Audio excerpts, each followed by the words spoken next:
Friends ఇంకోటి already కొంచెం ఉడికిపోయిందండి ముక్కలు. ఇంకా బాగా ఉడకకూడదు, ముక్కలు ఎక్కువ ఉడికిపోతే ముళ్ళు బయటకు వస్తాయి మై డియర్ ఫ్రెండ్స్. అందుకే జాగ్రత్తగా వండుకోవాలి మై డియర్ ఫ్రెండ్స్. ఇంకో టమాటా ముక్కలు మై డియర్ ఫ్రెండ్స్. టమాటాలు చాలా జాగ్రత్తగా వేయాలి మై డియర్ ఫ్రెండ్స్. నువ్వు అరమ్మాకు ఏంజల్. ఇంకో టమాటా కర్రీ, టమాటా ముక్కలు వేసుకోవాలి మై డియర్ ఫ్రెండ్స్. వేసుకున్న తర్వాత మళ్ళీ చూడండి జాగ్రత్తగా టమాటాలు వేసిన తర్వాత. టమాటాలు main taste my dear friends. టమాటాలు మై డియర్ ఫ్రెండ్స్. ఇంకా చూడండి ఇంకో ఇలా ఇంకా ఇలా తిప్పుకోవాలి మై డియర్ ఫ్రెండ్స్. ఇలా చేపలను ఇప్పుడు ముక్క గరిటి పెట్టకూడదు. చూడండి ఎంత కలర్ఫుల్గా ఉందో చేపల కర్రీ. మంచి కారం, మంచి అన్ని క్వాలిటీ మెయింటైన్ చేయాలి మై డియర్ ఫ్రెండ్స్. ఎప్పుడు చేసినా కకృతి పడకూడదు. కారాలకి అన్నీ క్వాలిటీగా ఉండాలి.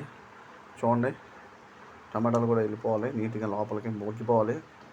ఈ టమాటాలు మగ్గిపోయిన తర్వాత మై డియర్ ఫ్రెండ్స్ తర్వాత చింతపండు పులుసు పిండుకుందాం. ఆ తర్వాత కొత్తిమీర వేసుకుందాం. చింతపండు పులుసు వేద్దాం నెక్స్ట్. ఆ తర్వాత టమాటాలు మగ్గిపోయిన తర్వాత చింతపండు పులుసు మై డియర్ ఫ్రెండ్స్. ఆ తర్వాత కొత్తిమీర final touching finishing. Okay my dear friends. ఎలా ఉంది చూడండి. ఇప్పుడే కలర్ఫుల్గా తినాలనిపించేస్తుంది, ఊదిపోతుంది. కానీ ముళ్ళు ఎక్కువ ఉంటాయి మై డియర్ ఫ్రెండ్స్. పిల్లలకి మాత్రం పెట్టమాకండి, మీరు తినండి. రూప్ చెంద పర్లేదు, కానీ రాగండి పిల్లలు మాత్రం ముళ్ళు ఎక్కువ. Okay my dear friends. చూడండి అంత కలర్ఫుల్గా ఉంది కర్రీ. కలర్గా ఉండాలి.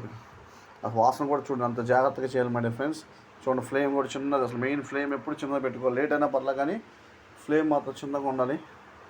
ఓకే చూడండి మై డియర్ ఫ్రెండ్స్. ఈరోజు పట్టిన చేపలకి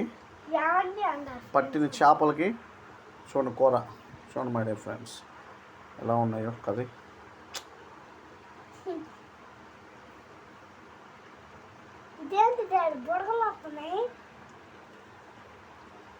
ఓకే లైక్ షేర్ సబ్స్క్రైబ్ చేయడం మర్చిపోమాకండి.